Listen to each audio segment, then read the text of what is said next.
Takot ka ba sa lindol? Paano kung sabihin ko sa'yo na may lugar sa Pilipinas na hindi nililindol? Kumapit ka na mahigpit kasi sa dulo ng video na to, malalaman mo ang pinakaligtas na lugar sa buong Pilipinas pagdating sa lindol at hindi mo to aakalain.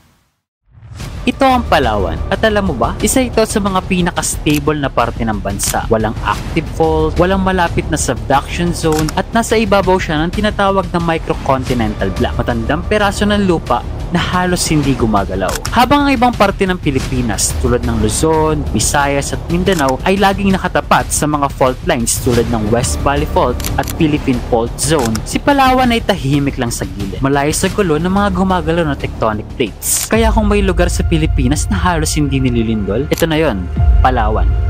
Tahimik, matatag at literal na kaya kang ipaglaban. Pero kahit gaano pa kalayo sa fault line, ang pagiging handa, yan ang tunay na proteksyon.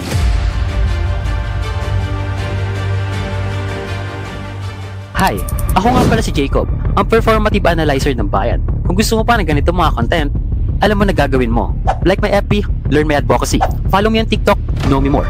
Catch me on IG, see the journey. Subscribe on YouTube, grow with me. And support my hustles at largusa.com.